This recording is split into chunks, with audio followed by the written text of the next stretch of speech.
With today's ever-increasing expectations and pressure to get things done, there's a tension between being productive and collaborating. In this episode of The Leadership Hustle, we'll give you tips on how to decide when collaboration outranks production. Hello, and welcome to The Leadership Hustle for executives whose companies are growing fast and need leaders who are ready. Welcome back to The Leadership Hustle. I'm Andrea Fredrickson, and I am joined again by Michelle Hill. Hello. Hello. And today our topic is about this tension between being productive and creating collaboration. You know, we've got organizations just this week talking to a gentleman, and they describe their organization as GSD. They just want to get shit done. They put their head down. They go into their offices. There's not a lot of meetings, and they just move things along. And I said, so, tell me about your leadership team. Like, And I said, tell me, how often do they collaborate? I'm like, he said, we have meetings once a month. That is not collaboration. That's a meeting.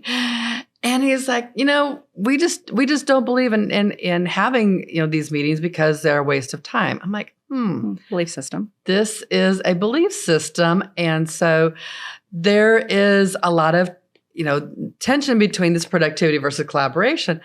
But I think there's more tensions than that. I'm looking at this, I'm like, is this the individual versus the team?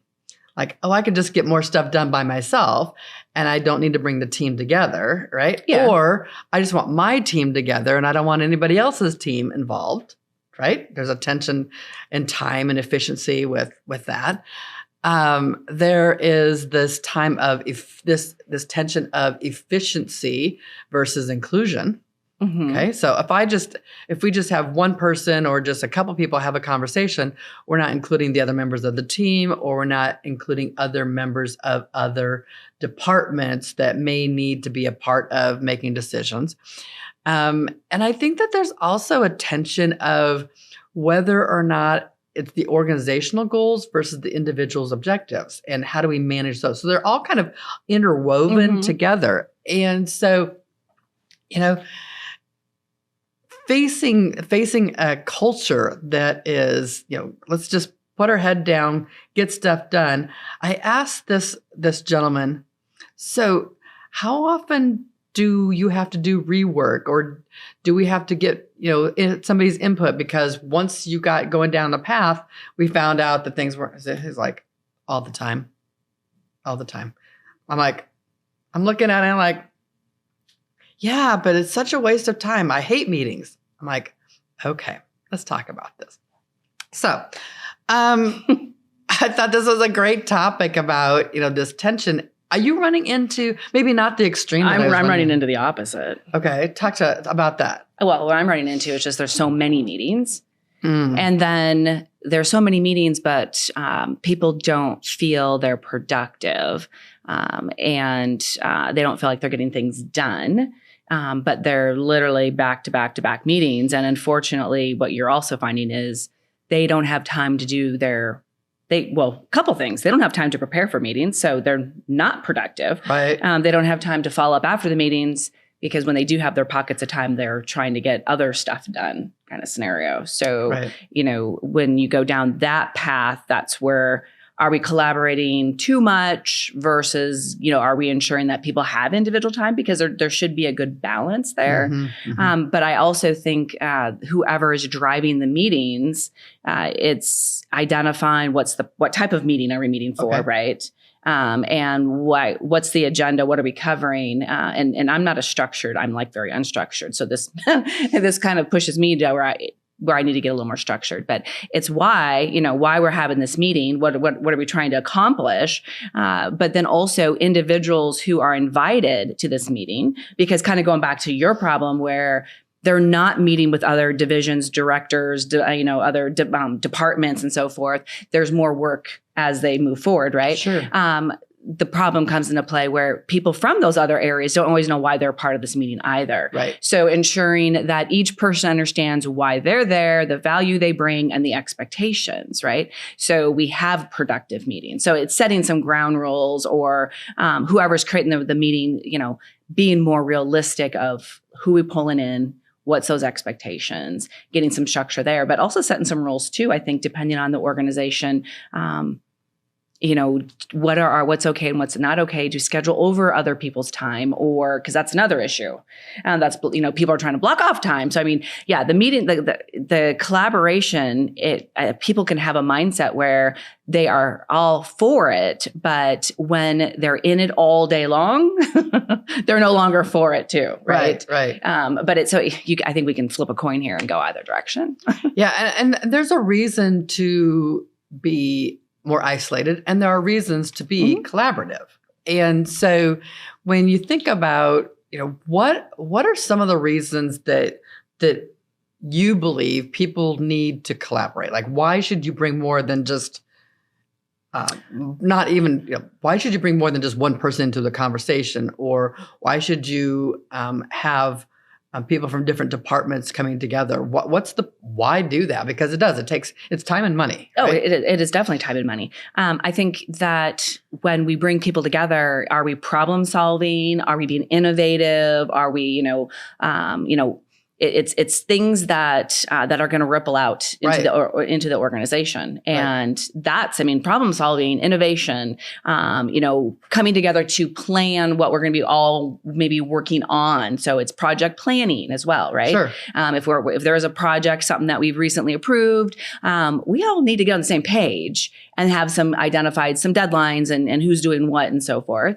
But sometimes, I guess we just go back to that. It's those reasons, I would say, for collaborating. Right. Now, I do think timing's a thing too to consider too, right? So when we think about being innovative or problem solving, doing it in times more towards the first half of the day versus the last half of the day. People are productive or have energy. Energy, right? Yeah, because when they go in by the afternoon, we all are thinking a little differently as we've been drained throughout the day. Right. So being very intentional what type of meetings we're having and when to have it. If it's a simple status update, you can shoot me an email. Unless we need to give each other feedback on something, right? How are we going to run that differently? Status meetings, I would find many people say those are more of a waste of time. If you want to look at status, go read the report. Yes. Right. If there needs to be notes. We don't need to have, people can go read those on their time, but we don't have to schedule a 30-minute or 45-minute or an hour meeting, because that's what Outlook defaults to, that says this is what we're going to do.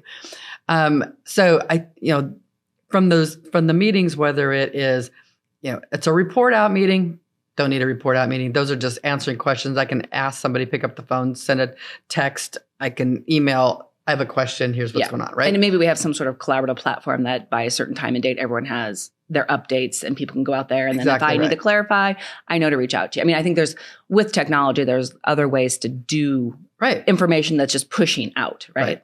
And not waiting until the meeting to look at the report or look at the graphs or look at the whatever it is that was set out there. It's like, otherwise you're wasting time in the meeting. Yes. And you brought up, problem solving or brainstorming or innovating something where you need people's input. But remember, work expands to fit the amount of time that you allow for it. So if you allow 3 hours for it, it will probably take you 3 hours. If it takes, an hour, we can be a little bit more efficient in the process. But it also probably means we probably haven't been really good about asking questions. And there's a really good article in the Harvard Business Review this time about are we asking the right questions? Are they good? And so I think that's one aspect of it. And then the decision process, like if we as a team have to make a decision, there has to be something done.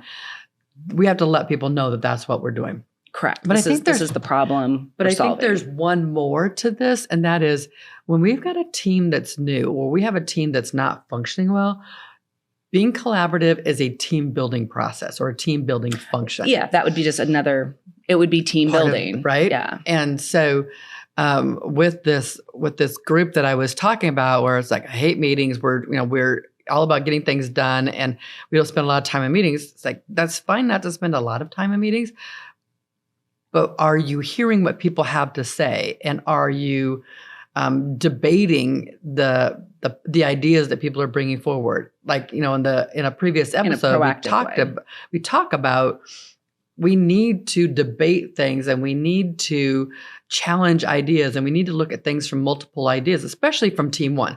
Team One is that senior group of leaders that is setting direction and setting culture for the organization. And if they're not on the same page, we have a problem. And so we've got to have collaboration. We can't just dictate that, we're going to be this kind of an organization or that kind of organization without vetting what does that mean for people, and how are we living that, and how are we demonstrating that in our own ways. Yeah. And so those are intentional. That doesn't always only happen at the senior level, but as you bring on new people, as people leave and roles are changing, and there's different stressors that are being brought on, people need to be a part of having those words and those perspectives being heard, to make sure that we're literally collaborating, so that we're making sure that we're getting the right information out in front of other folks. Yes. Well, and I guess one meeting that's not collaboration, it's pushing information out. I do believe that when, organization, it's initiatives, it's where we're going, it's that future focus to create certainty where people understand where we're going. Predictability. So yeah, things are predictable and people are in the know. So you can call it an all company meeting. I believe those are valuable, but again, can it be done in 30 minutes? Looking at timing, we don't need to default to what Outlook provides. Right. But those are important, that everyone hears the same message. Well, that everyone has an opportunity to listen to the same message. Now, what they take away from it's going to be a little different, which then I think that goes back to one-on-ones to confirm what was said. Well, even the idea that, say, a senior leadership team is rolling out, either new values of the organization, or they're going through their cascading meetings for organizational goals and quarterly updates and monthly scorekeeping kinds of things that they do. A lot of people say, yeah, we're going to do that, but no discussion about who's doing what is specifically the message, what is the tone that we're trying to do that. Mm-hmm. There's a collaboration that comes from that, because otherwise you get to the meeting schedule, but who's doing the slides, or who's putting this together and making sure that that's organized in a certain way, or who's putting out the emails that this is happening. It's like, who's doing what is part of the collaboration. It's not just assigning, it's making sure that people understand that we're all on the same page. Yeah. There is a lot to be said about, let me just put my head down, let me shut my doors, or work in my own space, and let me just make some decisions. If I have a question, I'll reach out and ask you. There's a lot to be said. And the larger the organization, I'm noticing, the easier it is for that to happen. Oh, much easier. Because people are being pulled in so many different directions. And so with the fact that people are defaulting to, let me just do it by myself because I have too many other meetings. Now they're having to spend more time doing the individual conversations as opposed to one collective conversation. And yes. So not everybody's being a part of all of the information. So they're not learning the same information. Correct. Because if we're doing one-offs, I call them one-offs. Yep. If you and I had a one-off, then I had a one-off with someone else, I may have the main message I want to share with you, but you may ask a question and now I've given you more information from that. And then maybe the discussion went a little further, where then if I have another one off with someone else, they might just take it for what it is because that's their personality and they move on. Well, now they don't have the same information you have. You never told me. Yes. Right? Yes. I never got that information. It definitely creates where we're not all learning receiving the same information at the same time. So the one-offs can be, I think, very dangerous, and it can definitely create silos. Right. So it is finding it. I think it's a fine balance, because there are things that people need to focus, because that's another problem is we're so distracted, and what's the ripple effect of not having that head down focus time? Right. While at the same time, if we are problem solving and being innovative in a silo, we're not really being innovative and we're not really problem solving, because the ripple effect of not collaborating with others is going to have a negative impact. And now we've probably created other issues in that whole situation. So when There are times for put my head down, let me do my own job. I'll ask the question if I need to. But hub and spoke is not this group of collaboration where you've got a team of people that are helping solve a problem or creating different solutions, or at least being in the know to ask the question that wasn't asked by somebody else. Those things are so important. If you can't collaborate, if there isn't time, if you're not making time to have routine events where people are getting together and they know what the purpose of the meeting is, the brainstorming, the innovations, the decision-making process, then it is more imperative that you keep everybody in the loop.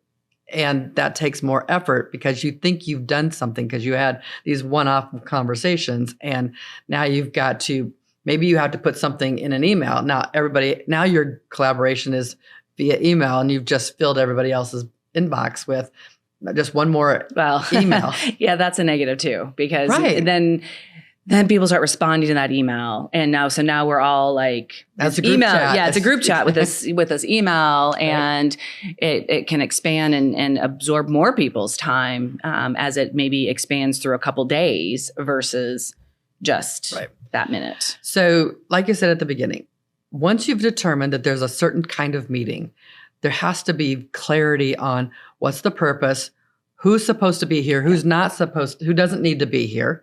Very important. Who needs to be included that's not in this conversation? What is the protocol related to note taking? Is there any protocol to note taking so that people can catch up if they weren't able to be because they were scheduled to be in two different events at one time? Yes. And also learning that you can delegate people to go to meetings and learn to let go of the fear of missing out on things. So if you're that person, you've got a severe case of FOMO, that's a situation where you can learn and become less of that and delegate to other people so that they can be a part of that and they can grow. But also recognize when you've got a group of people that you think need to come together, ask the question, does this need to be a meeting? How frequently does this meeting even need to happen? Are we looking at this from a weekly, bi-weekly, monthly kind of thing? Or can we schedule this less often? Like, what's the frequency?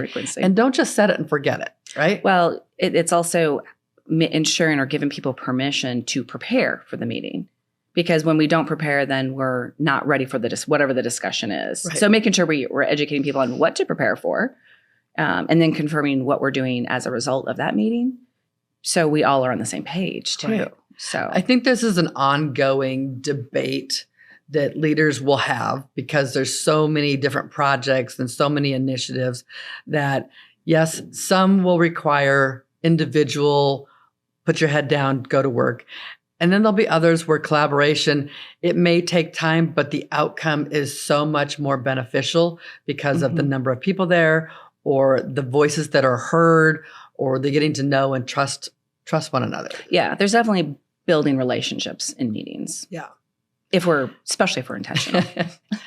Michelle, this was another fun episode. Just talking about this tension that hopefully we've given people a couple little tips to pay attention to. When you're looking for resources as it relates to developing leaders, check out revelagroup.com. The link is in the show notes. And don't forget to subscribe so you never miss another episode.